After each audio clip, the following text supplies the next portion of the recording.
The story of the people of the cave is very important. All of those stories in the Quran have a central position in our religion. There are a few things I want to mention in the introduction to this khutbah that I think set the stage for the ideas I want to share with you and the reflections I intend to share with you from these ayat, and may Allah Azza wa Jal bring benefit from them. Now, the first thing I'd like to share with you is that, of course, the Quran is full of stories. It has many of them. And in all of those stories, we'll find a common thread, and that is that Allah does not go into too much detail. That Allah Azza wa Jalla has compared to the same story. If you find it, the biblical version of the same story, you'll find a lot more pages covering the same story in the Bible. Or if the same exact historical accounts a scholar writes about them, like for example, if a scholar writes a book about Ibrahim alayhi salam, his book is going to be a lot longer than even if all of the ayat combined about Ibrahim alayhi salam are going to come out to a lot shorter. What I'm trying to say is Allah, when He tells the stories, He's very brief. And that raises some questions. Why is He so brief? As a matter of fact, even the longest story in the Quran, the one unified story in the Quran, the story of Yusuf alayhi salam, is also in fact brief. As long as it is, it's still brief. And there are lots and lots of details that just aren't mentioned. You know, as far as locations are mentioned, only Egypt is mentioned. Where he used to live isn't even mentioned. Yusuf alayhi salam's father is mentioned. His brothers' names aren't even mentioned. His mother's not even, she doesn't even come up in the story.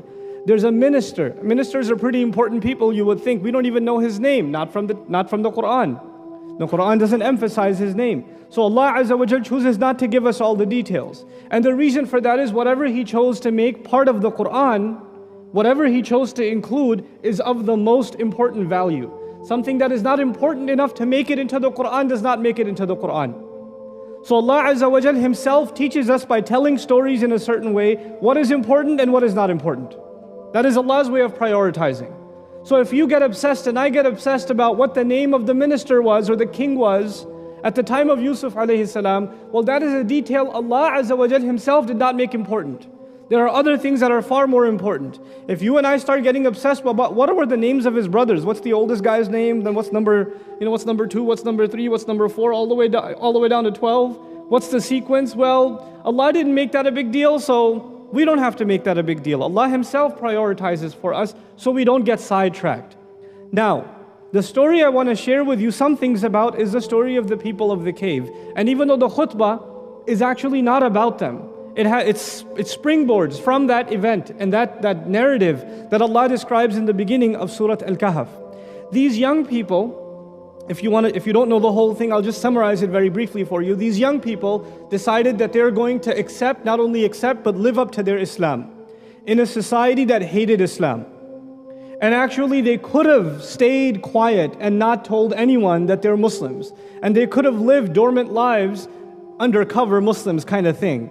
But Allah Azza wa Jal gave them the courage of heart that they stood up and they testified. إِذْ قَامُوا فَقَالُوا رَبُّنَا رَبُّ السَّمَاوَاتِ وَالْأَرْضِ فَمَا أَهَمِّيَتْ كَلِمَةْ قَامُوا. Why is the word قَامُوا even mentioned? They stood up, they rose. They stood up to challenge the king and the authorities that be and said, no, we don't accept the religion of the state or whatever else, of the governance. No, we have our own faith. We believe in the master of the skies and the earth. They declared it openly. And this was considered an act of treason. So they were supposed to be executed for their crime. And they were these young guys, these are young friends. So they got scared and they asked Allah for help, and Allah put in their heart that they should go back into a cave that they were familiar with, but I won't tell you how they're familiar with that. That's for another time, inshallah ta'ala.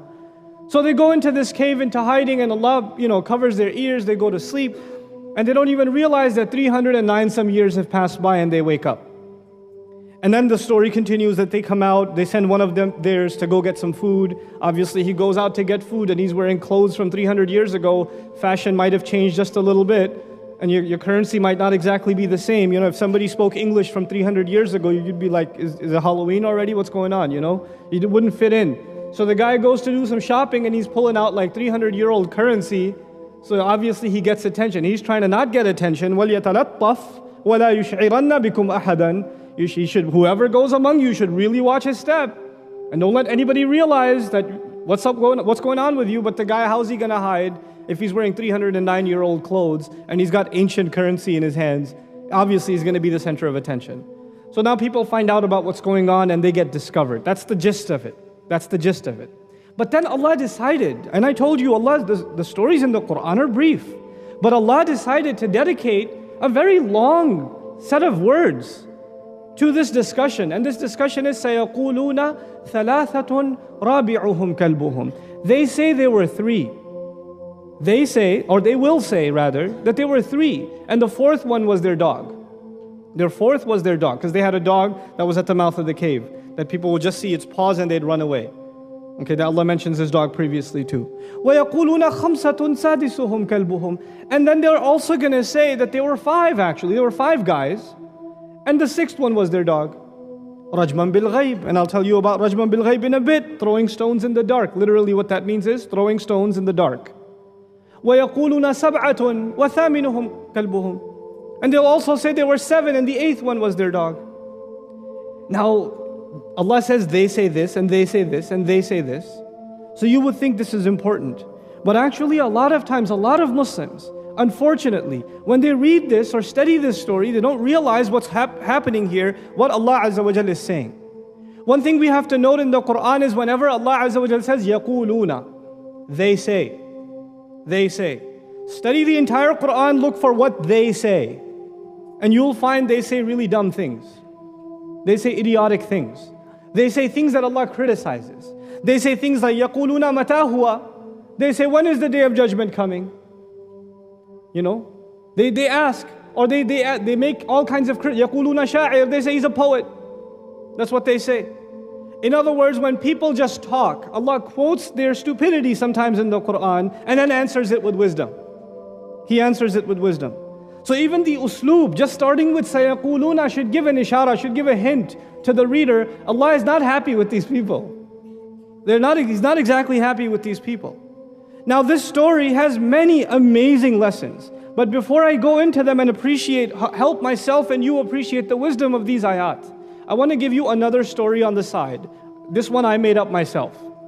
Imagine that I am a business teacher. My job is to teach students how to start a business. How do you start a business? And a lot of times, of course, as a good teacher, you should use stories to teach lessons. Because students remember the story, they can relate to it, they can draw lessons from it, right? Allah Himself does that in Quran. So I decide to tell my students a story about a guy who started a business. So this guy, first he looked at the best real estate. He wanted to open up a store. So he found out which area has the most foot traffic, so people will walk into his store. Then he got a good price. He negotiated it really well, and he got the store. Then he looked at what product is most in demand, and made sure he went and purchased that kind of product. Then he went and found out what are the best suppliers so he can get the best prices for his product. Then he found out what is the best prices, reasonable prices at which he can sell to his customers. Then he learned how to deal with customers in a patient way and be nice to them. So when the customers come into the store, they like how he treated them, so they recommend others to his store also. And I'm telling them this story about this guy who opened his store and does all these things so his business could be successful, and he benefited tremendously by following these few principles and not making sure he filed his taxes properly, this and that and the other. And a student raises his hand. He listens to the whole story, he's taking notes. He raises his hand and he says, what color jacket does he wear to work? Another guy asks, well, how did he paint the door? How did he paint the door?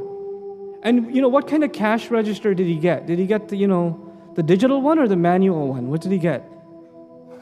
So these students start asking questions. And you know what that tells you when they ask those kinds of questions? I don't think you realize the point I was making when I was telling you the story. The point of it was you should learn to take these principles and start a successful business yourself. The color of your jacket will not help you. Does he wear shoelaces or does he put Velcro on his shoes? What does he do? It won't help you. It's irrelevant. It's a kind of what they say in Arabic, نوع من سوء الفهم. You didn't understand the point. Allah Azza wa Jal dedicated several ayat telling us that these young people were amazing. He told that they were young people. I mean, this is a college town. Young people, young guys get together and do what? Dhikr of Allah. They get together and make dua to Allah. They get together and help each other stay away from haram things. Is that usual or unusual? The guys here sitting can tell you. When a bunch of guys get together collectively, they don't get smarter, they get dumber. They do stupid things when they get together. And these young people, they are each other's strength. They, in a society filled with fitna, are protecting each other's deen. And young people living in a society that has no values can do anything they want. They could party, don't think that partying only got invented when, in the modern world. There's ancient forms of partying too. All the things you enjoy and all the forms of entertainment and, the distraction in life you have, young people are gonna do bad things, especially when they get together. But these guys are pretty amazing. They get together and they protect each other from getting assimilated into losing all of their values. And they're pretty independent also. There's no parent over them telling them, you shouldn't do this is haram, this isn't right. A lot of you young people, your parents tell you, don't do that, don't watch this, don't go there, it's haram. And you're like, oh God, everything's haram. These guys don't even have parents telling them what to do. They have total freedom. As a matter of fact, the entire society is free and encourages them to be rebellious against Allah. And they say, no, we're not going to. These are pretty amazing people. And then they turn and make dua to Allah. وَهَيِّئْ لَنَا مِنْ أَمْرِنَا رَشَدًا. Brother comes up to me and says, brother, I go to campus. Man, there's girls everywhere, man. I don't know what to do, bro. I got a lot of fitna. I can't help myself. Is there some exception for me? Because you can't blame me. I'm just surrounded by shaitan everywhere. So, sometimes I fall, it's not that bad. And I say, man, these young people were surrounded by fitna too. But they learned to understand that you, yourself, I myself are helpless. Yes, we are helpless. We can help ourselves. But Allah is the one who provides protection. Allah is the one who provides guidance. رَبَّنَا آتِنَا مِن لَدُنْكَ رَحْمَةً وَهَيِّئْ لَنَا مِنْ أَمْرِنَا رَشَدًا. That's the dua young people are learning to make from this amazing story. And then Allah will protect you in a way you can't even imagine. He took them into a cave, and these are not prophets. This is not a miracle of prophets. These are regular Muslims. These are regular Muslim young guys. And Allah can put them to sleep for 300 years so they can stay away from fitna. Allah can do that for them. And Allah can keep them alive. You're already learning Allah controls life and death, and Allah can save you in ways you can't even imagine. This is our iman. This is the power. When we say, Inna Allah ala kulli shay'in qadir, Allah is capable of all things, and that's what we're saying, that Allah can do anything. He can even do that with these young people. Why can't He help me? If His help can come in such miraculous ways, not even just for prophets, these are regular Muslims, then His help can come to me. I should not ever lose hope that the help of Allah is near. And the way in which it will come, I can't even imagine. They didn't know. They woke up, and they're like, يَتَسَاءَلُوا بَيْنَهُمْ إِذْ يَتَسَاءَلُونَ بَيْنَهُمْ قال قائل منهم كم لبثتم قالوا يوما أو بعض يوم. They're asking each other, hey, how long were we knocked out? One guy goes, I think we were out the whole day. And the other one's like, maybe a little bit of the afternoon. And the other one says, ربكم أعلم بما لبثتم. Your master knows better how long you've been there. Now that's enough for my point. Some people listen to this amazing story, and the only question that they raise their hand with and say, were they 3 or 4? Were they 5 or 6? Were they 7 or 8? هذا الرقم لا يقدم ولا يؤخر لا يضر ولا ينفع. Whether 3 or 4 or 5 or 6 or 18 or 25, how do you benefit from that? What color of the jacket? Allah is so angry at these people that Allah gave them this amazing lesson, and the only argument you find in them is this. What is wrong with you people? And then Allah, in His anger also, subhanahu wa ta'ala, described this practice with a phrase. He says, رَجْمًا بِالْغَيْبِ. رَجْمًا بِالْغَيْبِ. This is part of what you call in the Quran التصوير الفني, artistic depiction. Quran draws images, so you can imagine things, so you can learn lessons. Allah says these people who talk like this, they are like people standing in the dark with a bunch of rocks in their hand, and a guy's trying to hit a target, and he's just kind of throwing stones in every direction. That's called رَجْمًا بِالْغَيْبِ. Okay? بالظلام يعني, in darkness, he's just throwing stones in every direction. Now there's something wrong with a guy who does that. Imagine some guy in a parking lot, he's got a bunch of rocks in his hand, no lights are on, he's got a bunch of rocks, he's just chucking them in every direction. He's got a target somewhere, he wants to hit this bottle. Obviously he doesn't know where it is. Now what is wrong with that practice? First of all, it seems like a type of insanity. Second of all, obviously you will probably hurt someone else when you do this. You will hurt someone else when you start making wild guesses. And even if you hit your target, you won't even know. Even if you figured out it's 7 and it's not 8, and it's 6 and it's not 7, or it's 3 and it's not 4, so what? What do you get out of that? Allah Azza wa Jal responds Himself. Now Allah could have ended the mystery. Were they 3 or 4? 5 or 6? 7 or 8. Allah Himself could have said, قُلْ سَبْعَ. انتهى الأمر. He could have said there were 7, okay? Done. End of discussion. He didn't do that. He says, قُلْ رَبِّي أَعْلَمُ بِعِدَّتِهِمْ. الْأَمْرُ هُنَا.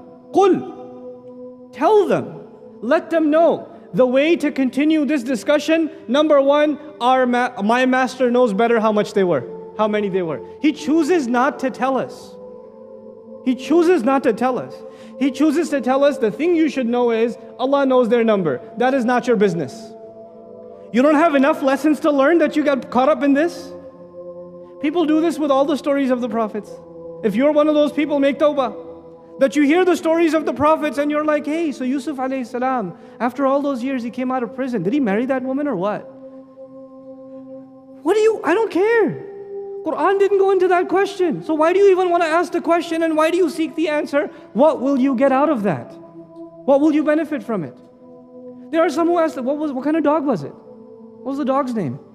What is this? His name is Bowser or Rufus? What? I don't care. That doesn't help you. That is not the point of the story. Then people do this, and another way people do this, it's not just limited to stories. There are ahkam of this deen, there are rulings, regulations, principles, guidelines, things you must do as a Muslim, things you should not do as a Muslim. There are regulations on all of us, and you should know them. You should know what you can eat, what you can't eat. You should know how to purify yourself and how you shouldn't purify yourself. You should know the kind of interaction you can have with the opposite gender and the kind of interaction you can't have. You should know your limits. But you know what people do? Some people, the only kinds of questions they ask about Islam are the questions that have nothing to do with their life. They will not benefit from the answer, but it's a question about Islam, no doubt about it. Hey, so what if you live on the North Pole? How do you make 5 prayers because the sun's up for 6 months? How do you pray? Do you live on the North Pole? Are you moving? Did you get a job at the North Pole? Have you already rented one of those, icicle things? Is that set? So you should ask that question when it's relevant to you. Why are you asking now? How does it help you? See, fuqaha can ask those questions because they have to answer all kinds of people. But you and me as an average Muslim, we have to ask the questions that benefit us. If they don't benefit us, then don't ask the question. This is kathratu su'al. And this is taking you away from what the religion really is. In the few minutes I have left with you, I want to share some more lessons from these ayat, because the lesson Allah has to teach is not done. But one other thing that the Prophet ﷺ told us, ad-deenu an-nasiha. He summarized the entire religion. The Prophet says that he was given jawami'ul kalim, utit jawami'ul kalim. He was given the most comprehensive words, few words that capture everything. You can have hundreds and thousands of books on Islam, and then you can have 2 words and it says everything. Ad-deenu an-nasiha. It's the Rasul's word, sallallahu alayhi wasallam. Religion is sincere counsel. The entire religion, all it amounts to is ultimately sincere counsel. What does that mean? That everything in our religion that I learn and everything in my religion that I try to teach should have the benefit of helping someone, counseling someone. Either it makes them stronger in their faith or it betters their practice. That's it. There are only 2 things. Either it makes your iman stronger or it makes your amal stronger. And that's it. That's nasiha. If you are curious about something and it neither benefits your iman nor does it benefit your amal, then you're outside of ad-deen nasiha. Then you are interested in questions that are related with the deen, but they have no nasiha in them. You see what the Prophet did with these words, sallallahu alaihi wasallam, is he caged our curiosity to that which is beneficial. Because people have curiosities of all kinds of things, in Islam and outside of Islam, and many of them are not beneficial. So our curiosity, you're right, you have a right to be curious, but be curious about things that will help you. Not just useless things, just random things that you're curious about. So now let's come back to this story. Allah Azza wa Jalla says, قُلْ رَبِّي أَعْلَمُ بِعِدَّتِهِمْ. My master knows better what their number is, which basically means you be quiet. Don't even ask that question. Who are you to say there are 3 or 4 or 5? حينما قال سبحانه وتعالى ربي أعلم من يقول أنا أعرف أنا أعلم. If Allah has already said, I know better. Who's going to come out and say, actually I think I know how many there were? It's done. That discussion is over. قُلْ رَبِّي أَعْلَمُ بِعِدَّتِهِمْ. But then he doesn't say, This is the diqqatul isti'mal fil Quran, right? So you see, he doesn't say ما يعلمها إلا قليل. ما يعلمها إلا قليل. لم يقل. He said ما يعلمهم إلا قليل. You see, if he said ما يعلمها إلا قليل, the ayah would have meant nobody knows their number except a few. Nobody knows the number except a few. But in the ayah, Allah does not say, He's not even talking about the number anymore. He says nobody knows the reality of them except a few. Nobody pays attention to what I really told you the story for except a few. Most people get caught up in these things. Most people get caught up in distractions. And they forget the point for which I'm telling you the story, for which Allah is teaching. مَا يَعْلَمُهُمْ إِلَّا قَلِيلٌ. These young people of the cave, I can't remember how many different khutbahs I've given, different topics, on just the people of the cave. On just them. Because they are such an inspiration in the Quran. Especially for young people living in times of fitna. They are such an inspiration. And Allah Azza wa Jalla says most people don't realize what they really are. Except very few. Most people don't, you just think it's just a story. It's not, it's guidance from Allah. Allah decided to crystallize these people's lives in history through His book, because people until the Day of Judgment will get advice from these young people. These young men will be role models for other young men until the Day of Judgment, because Allah made them part of His book. مَا يَعْلَمُهُمْ إِلَّا قَلِيلٌ. Then He says, فَلَا تُمَارِ فِيهِمْ يعني لا تجادل فيهم. The word mara yumari, mira'an, this word in the Arabic language actually comes from marwun. Marwun means a hot rock. A rock that is hot on the inside, like burning on the inside, you can't see the fire of it until you touch it. But also from it mara, they say mara shata, يعني استخرج لبنه. That if somebody has, Lisan al-Arab mentions this, when you milk a goat, that's called mara also. Mara, or mirya also, al-jadal wa shak. The mirya, the word mirya means actually argumentation and doubt. Now, la tumari fihim means don't engage in an argument about them. Don't use evidences against each other about them. Don't pull out interesting facts like milking a goat. Don't pull out interesting facts about them just to have curious conversation for no purpose. Illa mira'an zahiran.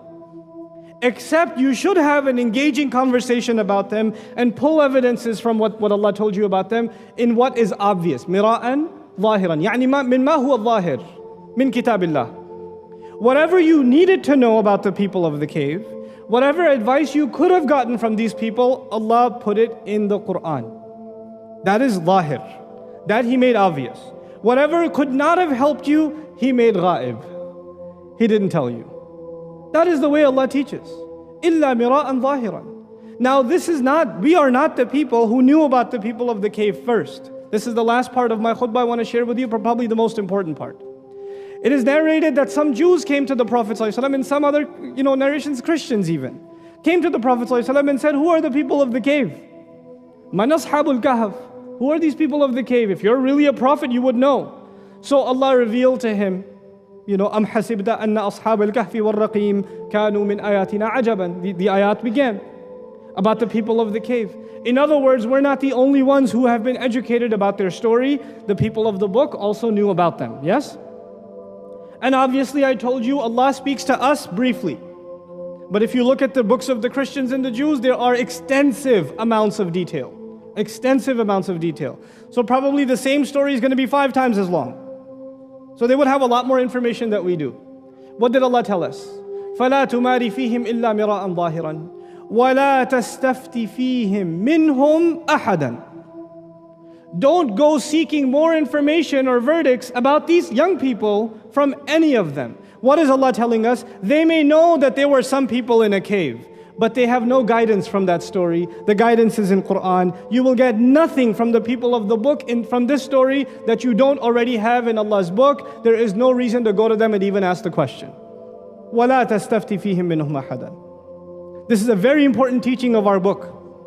We have something in common with the people of the book. They know about Nuh alayhi salam, we know about Nuh alayhi salam. They know about Ibrahim alayhi salam, we know about Ibrahim alayhi salam. They know about Adam alayhi salam, we know about Adam alayhi salam. But what we know gives guidance, and what they know they have corrupted. They've corrupted it. So and I'm telling you, if you read what they say about Ibrahim alayhi salam, you will think it's talking about another person. Not the Ibrahim alayhi salam that Allah told you about in Quran and that the Prophet told you about in his sunnah. It's a different person. You can't even compare. Like, is this the same Abraham? Is this what you say about him? Allah Azza wa Jalla says there's no reason to go to them for fatwa. لا تستفتي فيهم منهم أحدا. On these things. Because whatever lessons you had to learn from these great figures of history, Allah Azza wa Jalla perfected those lessons. Perfected them. So they are permanently relevant until the Day of Judgment in the Quran. This is the superiority of Quran. They may have original knowledge of the story, but the perfect knowledge of the story and the most beneficial knowledge of the story that will have nasiha for you and me and for all of mankind, that is going to be Allah's book. وَلَا تَسْتَفْتِ فِيهِمْ مِنْهُمْ أَحَدًا. Subhanallah. This is the point of my khutbah today was an attitude. We're supposed to bring an attitude to Allah's book, to the stories of the prophets, to everything we learn in Islam. We're not just learning it to full of curiosity. We're learning it so it makes us better in something. It strengthens our iman, it builds our understanding, it makes us better practicing. In some way it made us a better Muslim. It strengthened our heart or it strengthened our action. May Allah Azza wa Jal make us a people who internalize ad-deenun nasiha. May Allah Azza wa Jal help us learn the teachings of the Quran in a way that better our faith and better our practice. May Allah Azza wa Jal help instill a love for this book and the sunnah of His Messenger alayhi salatu wasalam into our own hearts and into the hearts of our families. Barakallahu li wa lakum fil Qur'an al-Hakim wa nafa'ni wa iyyakum.